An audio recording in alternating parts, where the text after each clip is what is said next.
First on reporter. തിരുവല്ലയിലെ ധനകാര്യ സ്ഥാപനത്തിൽ തന്ത്രി നിക്ഷേപിച്ച 2.5 കോടി രൂപയുടെ ഉറവിടം തേടി SIT. ബാങ്കിലെ ലഭ്യമായ രേഖകൾ SIT പരിശോധിക്കുന്നു. നിക്ഷേപത്തിന്റെ കാര്യം ചോദ്യം ചെയ്യലിൽ തന്ത്രി മറച്ചുവെച്ചിരുന്നു. പണം നഷ്ടപ്പെട്ടിട്ടും പരാതി നൽകിയിട്ടുമില്ല. SIT നടത്തിയ അന്വേഷണത്തിലാണ് തന്ത്രിയുടെ നിക്ഷേപത്തിന്റെ വിവരങ്ങൾ ലഭിച്ചത്. ഹരിമോഹനും TV പ്രസാദും വിവരങ്ങളുമായി. ഹരിമോഹൻ, തന്ത്രിക്ക് വീണ്ടും കുരുക്ക്. തന്ത്രിയിലേക്ക് കൂടുതൽ കേന്ദ്രീകരിച്ച SIT നീങ്ങുകയാണോ? ഇപ്പോൾ ധനകാര്യ സ്ഥാപനത്തിൽ നിക്ഷേപിച്ച പണം സംബന്ധിച്ച് ഒരു തരത്തിലും SITയുടെ ചോദ്യം ചെയ്യലിൽ ഒരു വിവരം നൽകിയില്ലായിരുന്നു എന്നാണ് മനസ്സിലാക്കേണ്ടത്. തന്ത്രിയുടെ സാമ്പത്തിക സ്രോതസ് അല്ലെങ്കിൽ സാമ്പത്തിക ഇടപാടുകളുടെ ഉറവിടം അത് സംബന്ധിച്ച വലിയ രീതിയിലുള്ള ദുരൂഹതകൾ ഉണ്ടെന്ന് തന്നെയാണ് SIT കണ്ടെത്തിയിരിക്കുന്നത്. അതിൽ ഒരേ ഒരു ദിവസത്തെ കസ്റ്റഡി മാത്രമാണ് അറസ്റ്റിന് ശേഷം തന്ത്രിയുടേത് ഉണ്ടായിട്ടുള്ളത്. ആ ദിവസം പ്രധാനമായിട്ടും സാമ്പത്തിക ഇടപാടുകളെക്കുറിച്ചുള്ള ചോദ്യം ചെയ്യലുകളാണ് ഉണ്ടായത്, അല്ലെങ്കിൽ ചോദ്യങ്ങളാണ് ഉണ്ടായത്. ആ സമയത്ത് തന്ത്രി പറഞ്ഞത് തന്ത്രിക്ക് ചില സ്ഥലങ്ങളിൽ നിക്ഷേപങ്ങളുണ്ട്, ഭാര്യയുടെ പേരിൽ ഭൂമിയുണ്ട്, പ്രളയകാലത്ത് തൻ്റെ കുറച്ച് പണം നഷ്ടപ്പെട്ടിട്ടുണ്ട് തുടങ്ങിയ കാര്യങ്ങളൊക്കെയാണ് തന്ത്രി പറഞ്ഞത്. പക്ഷേ ഈ തിരുവല്ലയിലെ സ്വകാര്യ ബാങ്കിൽ പണം നിക്ഷേപിച്ചതുമായി ബന്ധപ്പെട്ട ഒരു വാക്ക് പോലും തന്ത്രിയിൽ നിന്ന് ഉണ്ടായില്ല എന്നുള്ളതാണ് SIT ചൂണ്ടിക്കാണിക്കുന്നത്. പിന്നീട് നടത്തിയിട്ടുള്ള അന്വേഷണത്തിലാണ് ഇങ്ങനെ ഒരു 2.5 കോടി രൂപ ഈ സ്വകാര്യ ബാങ്കിൽ നിക്ഷേപിച്ചിരുന്നു എന്നുള്ള കാര്യം അറിഞ്ഞത്. പിന്നീട് ഈ ബാങ്ക് പൊളിഞ്ഞ് അതിൻ്റെ ഉടമകൾ ഒളിവിൽ പോയി. പക്ഷേ അതേക്കുറിച്ച് ഒരു പരാതി പോലും നിക്ഷേപകൻ എന്നുള്ള നിലയ്ക്ക് തന്ത്രി കണ്ഠരര് രാജീവരുടെ ഭാഗത്ത് നിന്ന് സ്റ്റേഷനിൽ, അതായത് ആ ഒരു സ്റ്റേഷനിൽ നിന്നല്ല, അതുമായി ബന്ധപ്പെട്ട് ഒരു തരത്തിലുള്ള പരാതിയും തന്ത്രി പിന്നീട് ഒരിടത്തും ഉന്നയിച്ചിട്ടില്ല എന്ന് പറയുന്നു. അപ്പോൾ 2.5 കോടി രൂപ നഷ്ടപ്പെട്ടിട്ട് പോലും ഒരാൾ പരാതി നൽകാതിരുന്നതിനെ കുറിച്ചുള്ള സംശയങ്ങളാണ് SITക്ക് ഇപ്പോഴുള്ളത്. തന്ത്രിയെ വീണ്ടും കസ്റ്റഡിയിൽ വാങ്ങി ചോദ്യം ചെയ്യാനുള്ള നീക്കത്തിലേക്ക് SIT ഇതിനോടൊപ്പം സമാന്തരമായി കടക്കുന്നുണ്ട്. അപ്പോൾ ആ സമയത്ത് തന്ത്രിയുടെ മുമ്പിൽ ഈ തെളിവുകളൊക്കെ വെച്ചുകൊണ്ടുള്ള ചോദ്യം ചെയ്യലിലേക്ക് കടക്കാനാണ്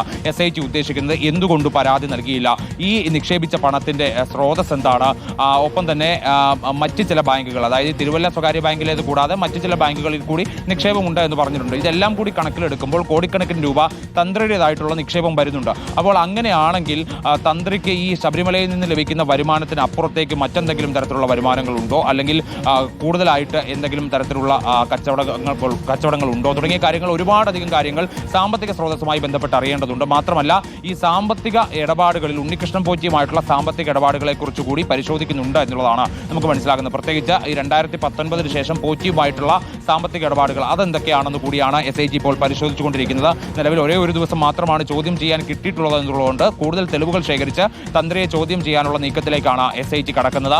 ഇപ്പോൾ ലഭിക്കുന്ന വിവരങ്ങൾ പ്രകാരം തന്ത്രി കൈവശപ്പെടുത്തിയ, അല്ലെങ്കിൽ തന്ത്രിയുടെ കൈവശം ഉണ്ടായിരുന്ന ഈ പണം മുഴുവൻ, അല്ലെങ്കിൽ പല ബാങ്കുകളിലായി നിക്ഷേപിച്ചിരുന്ന ഈ പണം മുഴുവൻ, അതിലൊക്കെ തന്നെ വലിയ രീതിയിലുള്ള ദുരൂഹത ഉണ്ടെന്ന് തന്നെയാണ് SITയുടെ നിഗമനം. അതിൽ കൃത്യമായി ഒരിടത്തും സ്രോതസ് കാണിച്ചിട്ടില്ല, അല്ലെങ്കിൽ ഒരിടത്തും ഇതുമായി ബന്ധപ്പെട്ടിട്ടുള്ള വിവരങ്ങൾ ലഭ്യമല്ല എന്നുള്ളതാണ്. അത് തന്ത്രിയുടെ പേരിൽ മാത്രമല്ല, തന്ത്രിയുടെ കുടുംബാംഗങ്ങൾ പലരുടെയും പേരിലുണ്ട്. സാധാരണഗതിയിൽ നിക്ഷേപിക്കാറുള്ളത് പോലെയല്ല, പല തന്ത്രിയുടെ അകന്ന ബന്ധത്തിൽപ്പെട്ട ആളുകളുടെ പേരിൽ പോലും തന്ത്രി ഇത്തരത്തിൽ പണം നിക്ഷേപിച്ചിരുന്നു എന്നുള്ളതാണ് SIT കണ്ടെത്തിയിരിക്കുന്നത്.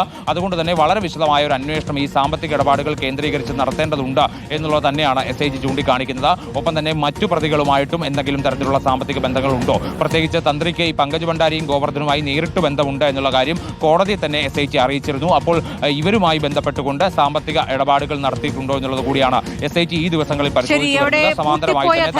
സ്ഥാപനവുമായി ബന്ധപ്പെട്ട് തന്ത്രിക്ക് ഒരു പരാതിയും ഉണ്ടായിരുന്നില്ല, തന്റെ കോടികൾ നഷ്ടപ്പെട്ടിട്ടും എന്നിടത്താണ്. അതിൽ CPM ഒരു ആരോപണവുമായി രംഗത്ത് വരുന്നുണ്ട്. വിവരങ്ങളുമായി TV പ്രസാദുണ്ട്. പ്രസാദ്, ഈ പൂട്ടിപ്പോയ ധനകാര്യ സ്ഥാപനത്തിൽ 2.5 കോടിയാണ് തന്ത്രി നിക്ഷേപിച്ചിരുന്നത്. ആ പണം പോയതിനെ കുറിച്ച് തന്ത്രിക്ക് ഒരു പരാതിയുമില്ല. അതോടൊപ്പം തന്ത്രിയും ആന്റണി MP തമ്മിലുള്ള ബന്ധത്തെക്കുറിച്ചാണ് ഇപ്പോൾ ആരോപണം ഉന്നയിക്കുന്നത് CPIM. എന്താണ് ആരോപണത്തിന്റെ അടിസ്ഥാനം എന്താണ്?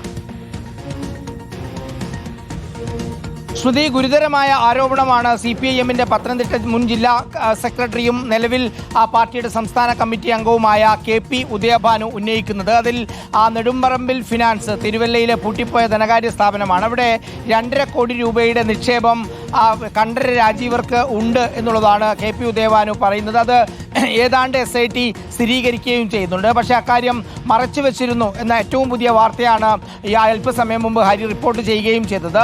അവിടെ തന്ത്രി കണ്ഠരര് രാജീവരുടെ ഈ 2.5 കോടിയുടെ നിക്ഷേപം കൂടാതെ പത്തനംതിട്ട MP ആയ ആന്റണിക്ക് ഒരു ഇടപാടുള്ളതായിട്ടാണ് KP ഉദയഭാനു ഒരു ആരോപണം മുന്നോട്ട് വയ്ക്കുന്നത്. അതായത് ഈ സമയത്ത് തന്നെ 2.5 കോടി രൂപ അവിടെ നിന്ന് ആന്റണി എടുത്തിരുന്നു എന്നുള്ളതാണ്.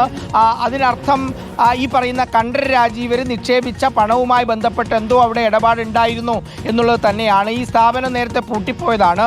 NM രാജു എന്ന് പറയുന്ന കേരള കോൺഗ്രസ് എമ്മിൻ്റെ നേതാവിൻ്റെതായിരുന്നു ആ സ്ഥാപനം. രാജു പിന്നീട് ജയിലിലായി, പിന്നീട് ജാമ്യത്തിലിറങ്ങി ഇപ്പോൾ ബംഗളൂരുവിൽ ബന്ധുവിൻ്റെ കൂടെയാണ് താമസം എന്നാണ് മനസ്സിലാക്കുന്നത്. രാജുവിനെ നമ്മൾ ബന്ധപ്പെടാൻ ശ്രമിച്ചിട്ടുണ്ടെങ്കിലും കിട്ടിയിരുന്നില്ല. അതിൽ വ്യക്തമായ മറുപടി പറയേണ്ടത് രാജുവാണ്. ഇനിയിപ്പോൾ തന്ത്രി കണ്ഠരര് നിക്ഷേപിച്ച പണം ഏതെങ്കിലും രീതിയിൽ രാജു ആന്റണിക്ക് എംപിക്ക് കൈമാറിയതാണോ, രാജു അല്ലെങ്കിൽ KP ഉദയഭാനു തന്നെയാണ് ഇതിലൊരു മറുപടി പറയേണ്ടത്. എന്തായാലും ആരോപണം അതീവ ഗൗരവമുള്ളതാണ്. ശബരിമല സ്വർണ്ണക്കൊള്ളയിൽ ആരോപണ വിധേയനും ഒപ്പം SIT അറസ്റ്റ് ചെയ്ത് ജയിലിൽ കഴിയുന്ന ആളുമാണ് തന്ത്രി കണ്ഠരര് രാജീവർ. കണ്ഠരര് രാജീവർ നിക്ഷേപിച്ച ഈ പണം 2.5 കോടിയിലേറെ രൂപ ഇനിയിപ്പോൾ അത് ആന്റണി എംപിക്ക് മറിച്ചു കൊടുത്തോ എന്നത് സംബന്ധിച്ചുള്ള സംശയമാണ് ഉയരുന്നത്. അതാണ് KP ഉദയഭാനു ഉന്നയിക്കുന്നത്. വ്യക്തമായ തെളിവിൻ്റെ അടിസ്ഥാനത്തിലാണ് ഈ ആരോപണം എന്നാണ് KP ഉദയഭാനു പറയുന്നത്. അതിൽ നിന്നൊരു തെളിവുണ്ടാവുമോ എന്ന് നമുക്ക് കാത്തിരുന്ന് കാണാം. എന്തായാലും NM രാജുവുമായി ബന്ധപ്പെടുന്നുണ്ട്. ഒപ്പം ആന്റണി രാജുവിന്റെ പ്രതികരണത്തിനും നമ്മൾ ശ്രമിക്കുന്നുണ്ട്. ശ്രുതി. ശരി, GV പ്രസാദും ഹരിമോഹനുമാണ് വിവരങ്ങൾ നൽകിക്കൊണ്ടിരിക്കുന്നത്.